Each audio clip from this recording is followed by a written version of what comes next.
बिस्मिल्लाहिर्रहमानिर्रहीम। अस्सलाम वालेकुम। आप देख रहे हैं diplomatic and current affairs with doctor Munawwar Hussain. आज हमारे साथ बहुत ही अहम शख्सियत हैं हुमायूं साहब, हुमायूं मुगल साहब। एक तो चूंकि मुगलिया जो हमारे जो पीछे सल्तनत रही है, बल्कि सब कॉन्टिनेंट की पहचान रही है, जिसकी वजह से पूरे सब कॉन्टिनेंट को हम ब्लू बर्ड कहते थे। उस फैमिली के साथ ताल्लुक है और फिर काफी अरसे से जापान के अंदर रह रहे हैं और फिर पाकिस्तान की जर्नलिज्म के साथ काफी अरसे तक अटैच रहे हैं और अब भी हैं। और पाकिस्तान पीटीवी के अंदर आप इनको देखते भी होंगे। तो आज इनसे बात करते हैं। पहले तो बहुत बहुत शुक्रिया हमारे साहब, आपने वक्त दिया। बहुत बहुत शुक्रिया डॉक्टर साहब। अस्सलाम वालेकुम, क्या हाल है? खैरियत से सर?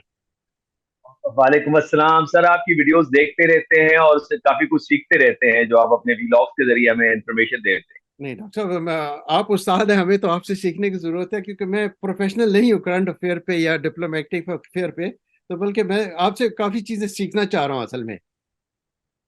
अच्छा, बहुत शुक्रिया हमारे साहब। पहले तो ये बतलाइए कि जापान कैसा है और आप क्यों कर जापान चले गए। आपका अपना तजर्बा क्या है, आप कैसे गए, आखिर ये कैसे आपको आइडिया आया और कितने अरसे से आप जापान के अंदर हैं? डॉक्टर साहब, असल में मैं जापान आने से पहले मैंने जापानीज जो है ना, नूमल से, नीमल यूनिवर्सिटी उस वक्त मॉडर्न लैंग्वेज ये यूनिवर्सिटी थी इस्लामाबाद। वहां से मैंने डिप्लोमा किया था जापानीज में। और जापानीज सीखने के अच्छा। बाद ये जापान एम्बेसी जो इस्लामाबाद में है, उनको डिमांड थी कि इंटरप्रेटर चाहिए था उनको, जो कि लोकल उर्दू या पंजाबी जो भी लोकल जुबान जानता हो। तो फर्स्ट टाइम इनका जो प्राइम मिनिस्टर था नाकासोनी साहब, वो आए थे पाकिस्तान 1983 में। अच्छा। आई वॉज अच्छा। उनके क्रू के साथ, आई वॉज देयर इंटरप्रेटर। मुझे इतनी जापानी नहीं आती थी, लेकिन मेरे टीचर ने मुझे भेज दिया कि भाई तेरी जापानी अच्छी हो जाएगी। तो my Japanese teacher was very अच्छा। Kind to me. तो वहाँ फिर मैंने किया। अच्छा। उसके बाद बड़े फेमस हैं एंथोनी इनोकी साहब हैं, रेसलर हैं, ये आए। बड़े फेमस लोग पाकिस्तान आते रहे, हाँ। तो मैं उनके साथ सारी कोऑर्डिनेशन मैं करता था उनकी जापानीज में। तो उसके बाद फिर अच्छा। अच्छा। अल्लाह ने किया कि वो जापानीज मेरी बड़ी अच्छी हो गई थी। तो उनका एक एग्जामिनेशन होता है ये जापान फाउंडेशन का, उसके ऊपर ये पूरी दुनिया से बुलाते हैं एज ए फॉरेन स्टूडेंट। तो उस एग्जामिनेशन में अच्छा। मैंने टॉप किया है जापान से, पाकिस्तान से, नेमल यूनिवर्सिटी से। आई वाज माशाल्लाह। By the Japanese foundation. तो यहाँ पे आके फिर मैंने इनकी माशाल्लाह। यूनिवर्सिटी में स्कूल पढ़ा। और मैंने यहीं से फिर जापानीज को असल में लिखना पढ़ना जो मुझे इतना ज़्यादा नहीं आता था, वो फिर मैंने यहाँ की क्यूशी यूनिवर्सिटी है, यहाँ से फिर मैंने पढ़ा सारा। तो ये सर छोटी सी स्टोरी। बहुत जबरदस्त। यानी देखें ना, अनोखी साहब की जब आप बात करें तो उस वक्त हम स्कूल लाइफ के अंदर थे और वो बड़े नॉन मशहूर पहलवान के पास। यस मेरे यस। ख्याल में बाद में वो मुसलमान भी हुए थे। यस यस, लेटर वो ऑन ही मुसलमान। एक्सेप्टेड इस्लाम। यस यस, उनका नाम था मोहम्मद जी। हुसैन, ठीक है। और 2012 में दोबारा मैं उनको फिर पाकिस्तान लेके आया था। और हमारे जो अभी प्राइम मिनिस्टर हैं अच्छा। शहबाज शरीफ साहब, इन्होंने होस्ट किया था उसके शो को लाहौर में।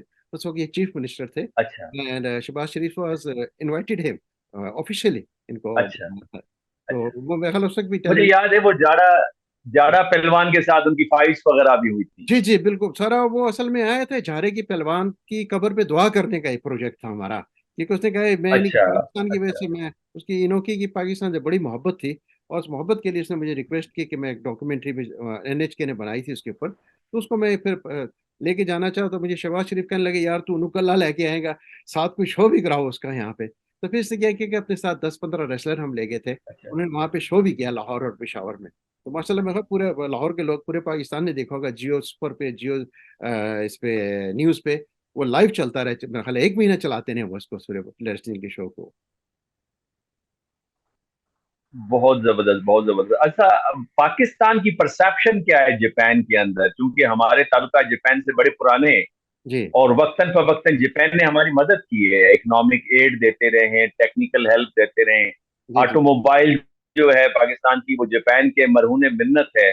जी जी। तो जापान के अंदर परसेप्शन क्या है पाकिस्तानियों की या पाकिस्तान की? असल में कि जापान की, जो है मैं आपको बताऊं डॉक्टर साहब के, मैं जब 1983 तक जब पाकिस्तान में था, और 1984 से मैं फिर आया हूँ जापान में। तो 1983-4 तक जो था ना, पाकिस्तान जापान बहुत ही गहरे ताल्लुकात थे इनके। मतलब यहाँ के कल्चरल ग्रुप जाते थे, टूरिस्ट ग्रुप जाते थे, गंधारा का देखने जाते थे, आपके माउंटेन गिलगित जाते थे। हम्म। बड़े जापानी आते थे, और हम्म। सारा मैं डील करता था उनको। बताऊं कि मेरा टूरिस्ट जो कंपनी थी, उनके भी साथ डीलिंग थी मेरी। लेकिन अनफॉर्चुनेटली देखिए, जब हम्म। से 9/11 हुआ है ना, वो टेररिज्म की वजह से आप देखिए कि वो हालात बड़े खराब हो गए हैं। तो पाकिस्तान को अरे जापान नहीं, पूरी दुनिया टेररिस्ट समझना शुरू होगी। तो वो जो ना एक बड़ा हम्म। नेगेटिव इमेज बना है पाकिस्तान का। और मीडिया में भी दिखाया इन्होंने, बड़ा नेगेटिव दिखाया। मैं बताऊं कि मैं खुद मीडिया, लेकिन उसको मैं फिर पॉजिटिव दिखाने के लिए मैं खुद मीडिया में आता था कि पाकिस्तान का एक जो सॉफ्ट इमेज देने के लिए मैंने बड़ी कोशिश की। मैं बड़े अभी भी मैं ये होता हूँ कि मैंने कहा Pakistan is a loving country. वो जो आपको मीडिया में दिखाया जाता है, इतना हमारा मुल्क खतरनाक नहीं है। तो ये कि मतलब इतना इनका जो डिप्लोमेटिक रिलेशन ज्यादातर जो है ना अभी इस वक्त, वो पाकिस्तान की बजाय इंडिया की तरफ या नेपाल की तरफ ज्यादा गहरा है इनका ना। तो ये थोड़ा सा अच्छा इतनी अच्छा। डीप डीप और डिप्लोमेटिक रिलेशन जो है इतने गहरे नहीं है जैसे कि इनके इंडिया के साथ या नेपाल के साथ है। अच्छा, वैसे ये हुमायूं साहब, मैं अक्सर कहता हूँ कि जो हमने वॉर ऑन टेरर लड़ी या फिर अमेरिकन वॉर लड़ी हमने अफगानिस्तान में 80s में, जी जी तो हमारे पास प्लान बी एंड सी नहीं था कि उसके बाद के जो नतज होंगे उसको हम किस तरह से भुगतेंगे या किस तरह से टैकल करेंगे। जी ये जी जो आफ्टर इफेक्ट्स कहते हैं ना, वो जी आफ्टर जो इफेक्ट्स शॉकिंग के होते हैं, जी जी वो हमें अब नजर आ रहे हैं, जो बातें आप इस वक्त कर रहे हैं। और बड़ा ये दुख होता है कि इतने अच्छे ताल्लुकात जिस तरह आप बता रहे हैं कि बाद में परसेप्शन खराब हुई। रिसेंटली बिलावल भुट्टो जरदारी जो पाकिस्तान के फॉरेन मिनिस्टर हैं, जी जी उन्होंने दौरा किया। जी और जी हमने देखा कि बड़ी एक अजीब बात देखी कि प्राइम मिनिस्टर जो थे जापान के, उन्होंने अपने साथ सोफा रखवा के, जो कि अमूमन होता नहीं है इस तरह से, रख के उनको बिठाया। इसका मकसद ये है कि बहुत बड़ी इज्जत दी।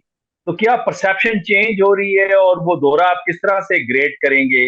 वो कामयाब दौरा रखेंगे, या आप उसको मिडिल में रखेंगे, या बिल्कुल लो प्रोफाइल रखेंगे?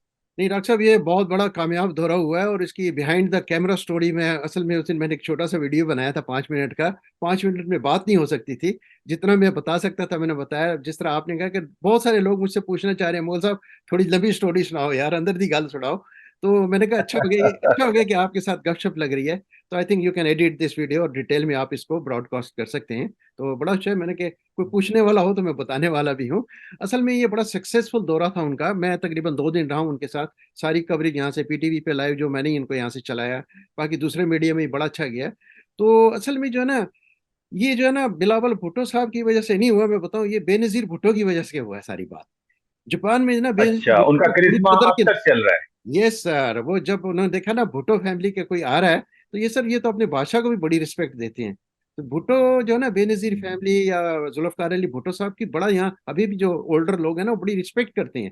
तो ये कोई पॉलिटिकल नहीं है असल में। वो जब आई थी वो तकरीबन 1995 में थे बेनजीर भुट्टो साहब। मैं आपको उसकी भी फुटेज भेजूंगा या फोटोग्राफ्स, आप उसको शेयर कीजिएगा। 3 दिन मैं जी उनके जी साथ रहा। प्लीज। उस वक्त उन्होंने उनका एक हाशिम तो प्राइम मिनिस्टर थे यहाँ पे और मैं उनके साथ रहा। बड़ा अच्छा वो कामयाब दौरा रहा उनका। वो अपने साथ तकरीबन 4 ये चीफ मिनिस्टर भी साथ लेके आई हुई थी। पूरा उनका एक जहाज फुल था। अच्छा तो बड़ा अच्छा रहा। और अच्छा। अब जब इनको पता लगा कि ये बिलावल भुट्टो हैं, मतलब तो वो पाकिस्तान के ऊपर नहीं बुलाया। मैं सच्ची बताऊं कि इसके पीछे बिहाइंड स्टोरी मैं आपको बता रहा हूँ। ये सारा जो इसको अरेंजमेंट किया है ना, मेरे एक बहुत प्यारे दोस्त हैं, फॉरेन सेक्रेटरी हैं, डॉक्टर असद मजीद खान साहब। हम दोनों एक ही यूनिवर्सिटी से पढ़े हैं, मेरे 30 साल पुराने दोस्त हैं। ये सारा काम उन्होंने किया अच्छा है। अंदर की बात मैं आपको बता दूं सारी बात। वो अच्छा 30 साल अच्छा। 35 साल जापान में रही है, जापान को बड़ी अच्छी तरह से समझती हैं और डिप्लोमेटिक रिलेशन के अंदर। अब जब वो फॉरेन सेक्रेटरी लगे हैं तो उन्होंने को बड़ा काम करके तो दिखाना था। तो ये जो था कि उनको पता है कि हम्म। यार जापान के साथ जो है ना हम कैसे डिप्लोमेटिक रिलेशन दोबारा अपनी उसके ऊपर ला सकते हैं।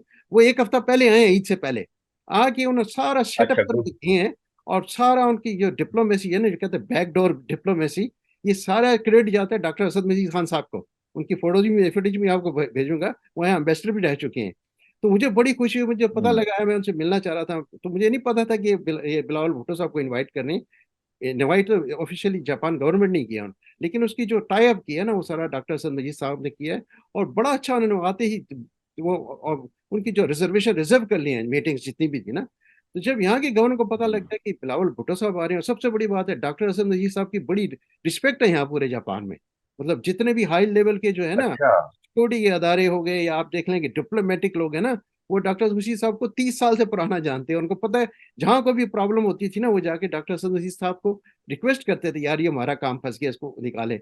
मैं खुद, क्योंकि मेरे काफी मसले होते थे, मैं खुद इनके साथ बड़े काम करता रहा हूँ। तो ये जो है ना सारा क्रेडिट जाता है पाकिस्तान के फॉरेन ऑफिस को, मैं बताऊं। और फॉरेन ऑफिस के लिए, इसके लिए बड़ी ही मेरा ख्याल है कि उनको मैं अपने दिल से भी रिस्पेक्ट करता हूँ। जितने भी लोग हैं यहाँ पाकिस्तान के, अभी नए एम्बेसडर आए हैं, रजा बशीर तारड़ साहब, वो भी बड़ी अच्छी जापानी बोलते हैं। तो ये जो सारा काम किया ना, ये डिप्लोमेसी के ऊपर हुआ है। और बिलावल भुट्टो साहब तो पता है, he is a like a hero. मतलब आप चले कि मूवी के अंदर एक मेन कैरेक्टर रखना होता है ना, तो मैं तो पाकिस्तानी गवर्नमेंट के हम्म। ऊपर मैं उनका भी ये मुबारकबाद दूंगा कि आपने बड़ा जबरदस्त मिशन किया है। उनके जाने के बाद जो यहाँ पे कहते हैं ना चाय मुगैया होती है, लोग बड़े खुश हो रहे हैं। मैं जहाँ पे भी जाता हूँ, क्योंकि हर मीटिंग में, डिप्लोमेटिक्स में मीटिंग में होती हैं, यहाँ जर्नलिस्ट की मीटिंग होती है, वो सब ने जो फूडी थे वो पहले ही मुझे कहते हैं, यार तुम्हारा फॉरेन मिनिस्टर बड़ा हैंडसम मिनिस्टर है यार, इज नाइस गाय, और उसने बड़ा जबरदस्त काम किया है। अब वो ये कि लोग कुछ लाइक करते नहीं है। मैंने कहा पॉलिटिक्स को आप अलग रख दें, पाकिस्तान को जो नाम इन्होंने पैदा किया ना, जो दोबारा उसको एक बिल्ड किया ना, एक सॉफ्ट इमेज, वो बिलावल भुट्टो साहब के अलावा कोई कर ही नहीं सकता sir. And I am really very happy to he did a good job sir. बड़ा जबरदस्त हुमायूं साहब, फिर तो असद मजीद साहब को सलाम हो गया, बल्कि दोनों हाथों से सलाम हो गया, और फॉरेन ऑफिस को भी दोनों हाथों से सलाम हो यस। गया सर। कोई शक नहीं है, हमारी फॉरेन ऑफिस के बारे में यानी बहुत सारी बातें होती है, लेकिन ये देखें ना, आपने अंदर की स्टोरी बता के बताया कि फॉरेन ऑफिस किस तरह से एक्टिव है। और फिर दूसरा जो इंपॉर्टेंट एलिमेंट नजर आता है कि भुट्टो फैमिली का जो कल्ट है या उनकी जो करिश्मा है, वो आज तक बोल रहा है दुनिया के अंदर, यस। और उसकी वजह से रिलेशनशिप के अंदर एक बेहतरी। तो आपको लगता है कि जो परसेप्शन है पाकिस्तान की बेहतर हुई है, क्योंकि बिलावल भुट्टो साहब ने कहा कि जापानीज रेडी हैं इन्वेस्टमेंट के हवाले से, आईटी सेक्टर के अंदर, एग्रीकल्चर के अंदर, माइनिंग के अंदर, और हैं, तो क्या क्या साइन हुआ है, मेमोरेंडम ऑफ अंडरस्टैंडिंग या एग्रीमेंट्स वगैरह? तो बेसिकली वही है कि असल में मुझे उनकी एक बात जापानीज ने भी बड़ी लाइक किया, बल्कि जितने भी फॉरेन मीडिया के लोग थे उन्होंने लाइक किया कि बिलावल भुट्टो साहब ने कहा कि we don't need a aid, we need a trade. ये उन्होंने लफ्ज इस्तेमाल किया, वी जबरदस्त। Need a aid, we need a trade. ये मांगने नहीं आए ना, तो ये बड़ी बात होती है, ये बादशाहों का काम होता है, मांगना फकीरों का काम होता है सर। यही यही नैरेटिव हमें चाहिए सर, यही नैरेटिव चाहिए हमें। तो सर ये है कि इन्होंने जी। आकर ना पाकिस्तान का बड़ा नाम बुलंद किया है। उन्होंने कहा we don't need a aid, हमको भिखारी नहीं है तो मांगने नहीं है, हमारे साथ कारोबार करो, बिजनेस करो, और जितना भी है। और वो प्राइम मिनिस्टर इनका बड़ा खुश हुआ, इनका फॉरेन मिनिस्टर बड़ा खुश हुआ, उन्होंने कहा कि we love to do that. उन्हें कहा आप करें, हम आपके साथ। इनको मैन पावर चाहिए जापान को, टेक्निकल जो लोग हैं उनको जापान में बुलाना चाह रहे हैं, और वो इंशाल्लाह होगा। मेरा ख्याल फॉरेन ऑफिस के ऊपर बड़ा काम कर रहा है। काफी पाकिस्तानी आए भी हैं इस वक्त जापान में, मतलब इनके साथ अंडरस्टैंडिंग के साथ।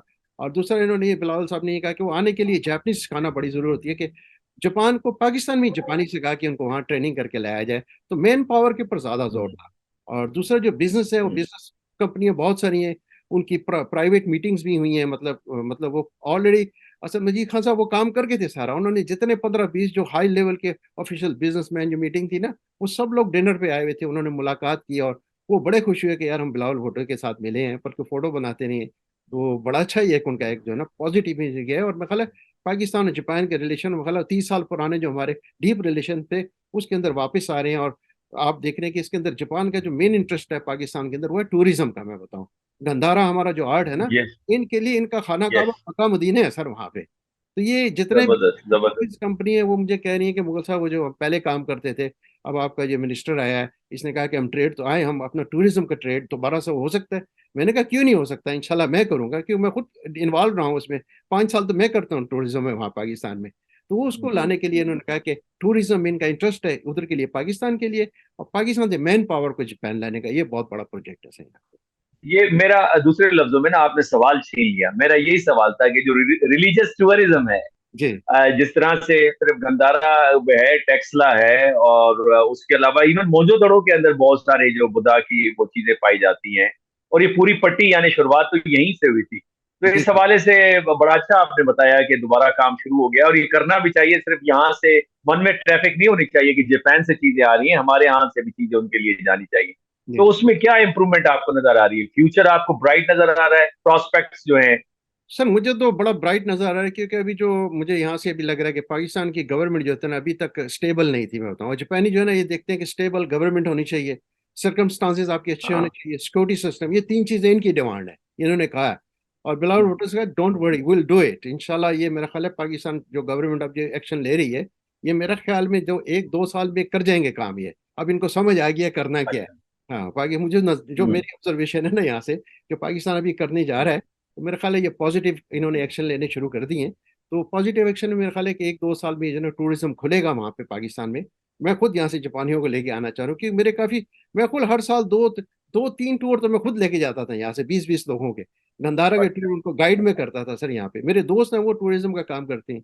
तो जितने भी टूरिज्म की कंपनी के लोग हैं, वो सबके मुझे कॉल आई है, कहते हैं मुगल सर आप हमारे साथ दोबारा करें यार, वो हमारा तो इंटरेस्ट ही वहाँ पे टूरिज्म का। तो बड़ा इंजॉयमेंट है, क्योंकि इनका जितना मुकद्दस, जैसे हम कहते हैं मक्का मदीना जाना चाहते हैं ना, इंडिया में है इनकी हॉली जितनी प्लेसेस हैं, लेकिन जो मोहनजोदाड़ो और आप थे हड़प्पा टेक्सला वगैरह में, ये तो मेरा ख्याल है उस वक्त कितना टूरिज्म होता था पाकिस्तान में, 1983 की बात कर रहा हूँ मैं। तो अभी है कि 30 साल बाद दोबारा ये इंशाल्लाह पाकिस्तान के हालात ठीक हो जाए। मैं भी दुआ करता हूँ कि सिक्योरिटी सिस्टम मेन जो है ना, कि आपके वहाँ पे अमन सुकून क्या कायम हो जाए, तो मैं पूरी दुनिया से लोग वहाँ पे टूरिज्म के आएंगे। अच्छा, हुमायूं साहब, ये बतलाइएगा, एक तो ठीक कहा आपने, जो टेररिज्म पाकिस्तान के अंदर आई है उसकी वजह से जो स्टेबिलिटी का मसला है, वो जापानीज डेफिनेटली वो सेंसिटिव है रिगार्डिंग जो लाइव्स हैं उनकी अपनी। ये बताइएगा कि आपने इनस्टेबिलिटी की बात की, पॉलिटिकल इनस्टेबिलिटी की, तो जहां पे इमरान खान अपना बिलावल भुट्टो जरदारी साहब का इमेज है, वहां पे मुस्लिम लीग नून का भी होगा, इसी तरह से पीटीआई का भी होगा। तो क्या सारी पॉलिटिकल पार्टीज के बारे में उनके पास अंडरस्टैंडिंग है, या ओवरऑल पाकिस्तान को वो देखते हैं कि पाकिस्तान के अंदर क्या है? नहीं सर, ये सारा वो सारे ये सब इनकी बड़ी डीप ऑब्जर्वेशन है। ये पीपी को, पीपल्स पार्टी को भी देखते हैं, पीटीआई को भी देखते हैं, नून लीग को भी देख रहे हैं सारा कुछ, क्योंकि इनका अपना तजर्बा है, 30-40 साल से डिप्लोमेटिक रिलेशन तो है ना हमारे इनके साथ। तो बस ये इनकी ये दुआ होती है कि इनका जितने भी ज्यादा जापानीज कंपनी, आप देखो दासू का डैम है, वहाँ बहुत सारे जापानी गए हैं, वो जापानी बना रहे हैं। दासू डैम हो गया, आपकी ये कारें होंगी सुजुकी होंडा जितने भी है ना, टेक्निकल इंजीनियर बहुत सारे इस वक्त कराची में और लाहौर में, पाकिस्तान में बहुत सारे जापानीज मौजूद हैं। लेकिन वो बस इसीलिए होते हैं कि कहते हैं कि हमारी जो सिक्योरिटी जो है ना उसको सिक्योर करें, लाइफ सिक्योर जो है ना, ये इनकी डिमांड होती है। और इंशाल्लाह के वो, अब वो 9/11 में भी तो हर जगह पता है वो धमाके ही धमाके हो रहे थे, तो वो तो नेगेटिव इमेज बनना ही था। लेकिन अल्लाह का शुक्र है कि अभी ये जो 3-4 साल से पाकिस्तान में अमन है, और ये जितने भी इन्वेस्टमेंट करने वाली फॉरेन जितनी भी कंपनी है वो आना चाहती हैं। और मेरे ख्याल में ये काम क्लियर होगा और इंशाल्लाह आएंगे जापानी। अब ये इन्होंने देख लिया कि नहीं, अभी गवर्नमेंट जो आएगी वो स्टेबल होगी इंशाल्लाह। और इनका कॉन्फिडेंस, मतलब जिस इंशाल्लाह। कॉन्फिडेंस से बिलावल भुट्टो ने बात की है ना यहाँ पे बताऊं, क्योंकि मैं तो साथ में देख रहा होता हूँ ना, वो प्राइम मिनिस्टर से जो बात कर रहा है और वो फॉरेन मिनिस्टर से बात कर रहा है, मैं ख्याल वो इतना यंग स्पिरिट के साथ ऐसा लीडर, मेरा ख्याल है अभी इसकी इसकी थोड़ी सी और मेरा ख्याल है इनकी ट्रेनिंग हो रही है बिलावल भुट्टो साहब की। I think he will be in future to guide, मतलब ये पब्लिक रिलेशन या आप कह लें इंटरनेशनल रिलेशन में ना, इस किस्म की पर्सनैलिटी की जरूरत थी इस वक्त हमें। अच्छा हुमायूं साहब, चूंकि आपने कहा कि पाकिस्तान से लेबर जाएगी जापान के अंदर, तो उसके लिए आप के तवज्जुह से मैं ये चाहता हूं कि पाकिस्तानी को पता चले कि वो कहाँ पे काम कर सकते हैं, उसके लिए वो तैयारी क्या करें, पाकिस्तान के अंदर क्या ऐसा करना चाहिए जापान जाने के लिए, वहां किन किन शोबों के अंदर जरूरत होगी पाकिस्तानी की? डॉक्टर साहब असल में अभी यहाँ काफी जो पाकिस्तान से आ रहे हैं ना पाकिस्तानी यहाँ पे जापान में, वो ज्यादातर उनका ये ट्रेनिंग के Japanese is the must, Japanese language आना बहुत जरूरी है उनके लिए। ये पहला उनका स्टेप ओके, है। वन। तो ये है कि वो उसको वहाँ जबरदस्त। से बहुत सारे स्कूल हैं वहाँ के, अब जो इस्लामाबाद की जापान एम्बेसी है वो सारा उनका टेस्ट लेती है वहाँ पे। तो वो उनको ट्रेनिंग देके उसके बाद फिर उनकी स्किल को चेक करती है कि ये किस फील्ड का आदमी है, कि आप इसमें आईटी में फील्ड में है या आप इसमें एग्रीकल्चर में है। वो जिस जिस फील्ड में, वो ऑटोमेटिकली खुद उस जगह पे भेजते हैं। मतलब अगर आप यहाँ ओके। जापान में आ भी जाते हैं ना, ये इंट्रोड्यूस हैं। और यहाँ पे आके काफी लोग मेरे ख्याल सेटल होना शुरू हो गए हैं, अभी अपनी अपनी फील्ड में काम कर रहे हैं। तो ये कि मतलब इलीगल जो है ना वो उसको बैन करने की कोशिश करते हैं, लेकिन लीगली वही तरीका है कि आप प्रोसेस जापानीज आनी चाहिए। और प्रोसेस ये कि आप जापान एम्बेसी इंटरव्यू करती है और आपको प्रॉपर गाइड करती है वहाँ पे कि आप इस फील्ड में वहाँ जाएं। और यहाँ कंपनियों की डिमांड है उनकी, वो उनको खुद इनवाइट करती हैं, उनको स्पॉन्सर करती हैं। तो ये तरीका उनका सर ऑफिशियल। यानी आपने दो चीजें बताई, एक तो लैंग्वेज के अंदर एक्सपर्टीज होनी चाहिए और दूसरा अपनी फील्ड के अंदर एक्सपर्टीज होनी यस, चाहिए। आपने एग्रीकल्चर का जिक्र किया, एग्रीकल्चर है क्या जापान के अंदर? बहुत बताया सर तो बहुत। मालूम होता है कि वहाँ और अच्छा। अच्छा। एग्रीकल्चर इतना ज्यादा, लेकिन ये कि एग्रीकल्चर में काम करने वाले बहुत कम लोग हो गए। इनमें इनकी यहाँ जापान में दो फील्ड्स हैं जिसमें अभी जो बाहर से इनकी मैन पावर आ रही है, एग्रीकल्चर और दूसरा मेडिकल, मतलब हॉस्पिटल्स में जितनी नर्सिज हैं वो सारी फिलीपीन से आ रही है, फिलीपीन इंडोनेशिया मलेशिया से नर्सिज जो हैं वो आ रही हैं यहाँ पे मैन पावर में। और जितना भी अब, ओके। और दूसरा के मतलब मार्केटिंग में ये कि यहाँ पे जितने भी ये कन्वीनियंस स्टोर्स हैं उन पे जितने भी काम कर रहे हैं वो ज्यादातर नेपाली हैं सर। मैं बड़ा हैरान होता हूँ, आप आके देखेंगे अच्छा। जिसमें है कि नेपाली से वो फिर नेपाली का सर उनकी बनी हुई मैन पावर की एक एग्रीमेंट है। वो आते हैं, वो जापानीज सीख के आते हैं और यहाँ पे भी सीख रहे हैं, और साथ साथ वो वहाँ पे मतलब आप यही नहीं कि लेबर वर्क नहीं कर सकते, कर सकते हैं। वो टाइम लिमिट है उनकी। वो फिर यहाँ पे आप पे काम करते हैं और पढ़ते भी हैं साथ साथ। तो दो ऑप्शन है सर यहाँ पे, कि लेबर वर्क भी है और टेक्निकल वर्क भी है। अच्छा हुमायूं साहब, फर्क क्या देखते हैं जी जी। जापानीज सोसाइटी और पाकिस्तानी सोसाइटी में? वो दिन ब दिन तरक्की कर रहे हैं, यानी सेकेंड वर्ल्ड वॉर के बाद जैसी तबाही हुई जापान के अंदर, हम्म, हिरोशिमा नागासाकी के ऊपर एटम बम गिरे 9 अगस्त और 6 अगस्त, little boy and fat boy, हम्म, 2 लाख से ज्यादा लोग मारे गए, सब कुछ खत्म हो गया था एक किस्म का, जी जी। कौम की प्राइड खत्म हो गई थी। हम्म, लेकिन उसके बाद उठ खड़े हुए। जी तो फर्क क्या देखते हैं जापान को देखते हुए हम पाकिस्तानी को क्या करना चाहिए कि हम भी अपने आप को खड़ा करें? डॉक्टर साहब, इन्होंने जो है ना बड़े शॉर्ट टाइम में एकदम तरक्की की है। उसका तरक्की का राज यही है सर कि इन्होंने एक अपनी जो फिलॉसफी बनाई ना, अमन की फिलॉसफी ने, पीस थॉट, कि हमने लड़ाई नहीं करनी सर, जंग नहीं करनी, क्योंकि वो डस पड़ती है बंदे नु कहते हैं एक दफा लग जाए फिर उन्हें पता लगता है। मेरा ख्याल है हमें कुछ सही डस नहीं पड़ी अभी तक। डस पड़ी हो तो फिर पता लगता है कि ये जंग होती क्या है। तो हमारी जो जंगे हो रही है ना, हाँ। ऐसे ही वो छोटा मोटा वो कहते हैं ना, इंडिया के साथ हो रही है वो बहन भाई नहीं लड़ते आपस में, छोटी मोटी जंगें चलती रहती हैं। असल जंग थी वो, जापान ने उसको बर्दाश्त किया हुआ कि पूरा उड़ के रखिया ना सारा। ये कि जंग जो है उसका कोई हल नहीं है, फाइटिंग से कुछ नहीं होता। तो उन्होंने ये कहा कि ठीक है, उसने जो भी जुल्म किया अमेरिका ने, दूसरे के फॉरगिवनेस, माफ करना, यार माफ कर दिया हमने तेरे को जो भी है। और अब ये है कि अमेरिका झुकता है इनके आगे, यार वो आता है पैसे मांगने, यार हमें दो पैसे। ओडीए की जितने भी है ना वो मनी जो है वो अमेरिका के थ्रू ही जा रही है, आपके नेटो को या जितने भी प्रोजेक्ट दुनिया के चल रहे हैं वो जापान के इकोनॉमिक्स पे चल रहे हैं, आपको पता है। तो इन्होंने कहा कि इन्होंने कहा कि आप जबरदस्त। इकोनॉमिक के ऊपर आप जोर दें। जब आप इकोनॉमिक पे जोर देते हैं ना तो सारे काम ठीक हो जाते हैं। तो हमारा जो मसला है पाकिस्तान का, हम इकोनॉमिक्स के जोर देने की बजाय हम नजरियात के ऊपर जोर देने हैं। पॉलिटिकल नजरियात है, हमारे मजहबी नजरियात हैं, उसी के ऊपर लड़ाई झगड़े में लगे रहते हैं। तो ये थ्योरी होती है ना, माइंड है ये आपका। तो माइंड चलाने के लिए क्या ना, कि आपको बॉडी चाहिए। तो बॉडी चलाने के लिए क्या आपको लाजिम पता है, ब्लड चाहिए। तो मैं ये मेरे एक अपनी मैंने जापानी से सीखी है, इनका ट्राई एंगल सिस्टम है। ये कहते हैं कि माइंड, बॉडी और स्पिरिट जो है ना, ये तीन चीजें होती हैं। तो कहते हैं माइंड को चलाने के लिए आपने किया है कि लाजिम जब तक आपके ये जिसम में खून नहीं चलेगा ना, खून जो है इकोनॉमिक है, ये जब आपकी रगों में जाएगा तो काम करेगा ना माइंड आपका। तो कहते हैं इन्होंने क्या कि वो बात तो अमेरिका ने इनको शुरू में कहना कि ये इकोनॉमिक एनिमल है, मतलब पूरी दुनिया का, लेकिन उन्होंने कहा नहीं, हमने खाना ही है इसको, इकोनॉमिक्स ही हमने बिल्ड करना है। लेकिन कि जब आपका एक खून चलना शुरू हो जाता है, लाजमी आपके थॉट्स भी ठीक हो जाते हैं, आपका रिलीजियस थ्योरी भी ठीक होती है, पॉलिटिकल थ्योरी भी सारी ठीक हो जाती है। तो यही मैं चाहूंगा पाकिस्तान के अंदर भी यही है कि आप जापान से सीखें, इकोनॉमिक्स एनिमल नहीं बने बल्कि इकोनॉमिक्स पावर बने। और उसी चीज को अभी कॉपी कर रहा है चाइना, देखें, उसने ये थॉट्स छीना, चोरी किया बल्कि जापान से। और वो इसी पे वो देखें आप, जितनी भी उनकी वो एशियन समिट्स होती हैं, वो साउथ ग्लोबल सिस्टम जो जो बना रहा है, वो 8-10 बंदों को, मुल्कों को इकट्ठा कर रहे हैं। तो मेरा ख्याल है ये चाइना बहुत जबरदस्त काम कर रहा है। अभी हमें सीखना जापान से है, और एक्शन जो है ना चाइना से लेने की जरूरत है। ये दो राइट एंड लेफ्ट हैंड है जबरदस्त। पाकिस्तान के। ये अगर कर लें तो मेरा ख्याल है पाकिस्तान जो है ना इंशाल्लाह उसका फ्यूचर ब्राइट है। बहुत जबरदस्त बात की। बड़ा यानी आप वो कहते हैं ना कि आपने हिट किया है उस रियल प्रॉब्लम को जो पाकिस्तान के अंदर एग्जिस्ट करता है। जी मुगल साहब, आखिरी सवाल। जी जी। इंटरनेशनल पॉलिटिक्स से, क्योंकि मैं खुद इंटरनेशनल पॉलिटिक्स का yes, जी स्टूडेंट हूँ। जी आपने बात की जापान की और चाइना की।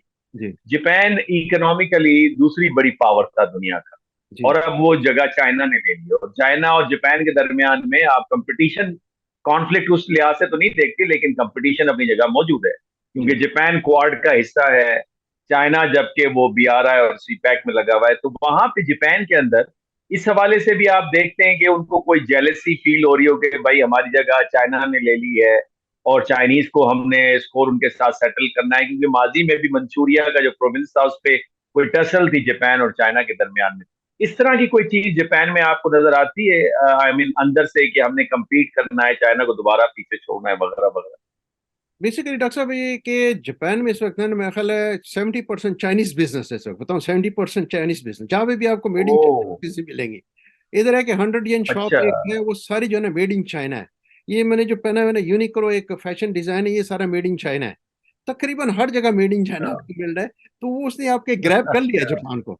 तो अब जापान जो है ना, ये कि भाग अच्छा। नहीं सकता कहीं भी, इधर उधर नहीं निकल सकता है ना। तो अब ये ना कि इससे कंप्रोमाइज के लिए कि ठीक है तुम बिजनेस करो, अब हम कुछ और करेंगे। अब जापान जो है ना ये हाई मोरालिटी पे चला गया। इसने कहा ठीक है आप इकोनॉमिक्स जो है ना ये चाइना के थ्रू चलाएं, लेकिन इन्होंने पॉलिटिकल सिस्टम या जो वर्ल्ड दुनिया के अंदर एक जो कहते हैं कि एक सिस्टम, इंटरनेशनल स्टेब्लिशमेंट जिसे कहते हैं, उसके अंदर जाके ये जो ना वो पावर दिखाने के लिए जा रहा है। और मेरा ख्याल है इस वक्त जो इफेक्ट हो गया कि जो इंटरनेशनल स्टेब्लिशमेंट में जो आ रहा है, कि आप देख लेंगे जापान है, अमेरिका है और कोरिया है, ये तीन मुल्क हैं। ये तीनों जो है ना एक एक अलाइज बना हुआ है इनका। और ये अब क्या करेंगे, अब एक नया सिस्टम बनाएंगे, आप देखें उसके मुताबिक कोशिश करें कि चाइना के साथ फ्रेंडली चाइना। अब वो जंग वाला खत्म हो गया हम्म। सिलसिला। तो फ्रेंडली चाइना में है कि अमेरिका भी हम्म। पीछे से इनको सपोर्ट कर रहा है कि नहीं, अमेरिका चाइना के साथ अब फ्रेंडली चाइना रहना चाहिए। तो उस ख्याल से मेरा ख्याल है हमारा पाकिस्तान बड़ा अच्छा एक किरदार अदा कर सकता है, कि पाकिस्तान ना तो चाइना की साइड है ना अमेरिका की साइड है, बिल्कुल दोनों को बैलेंस रखा हुआ है पाकिस्तान में।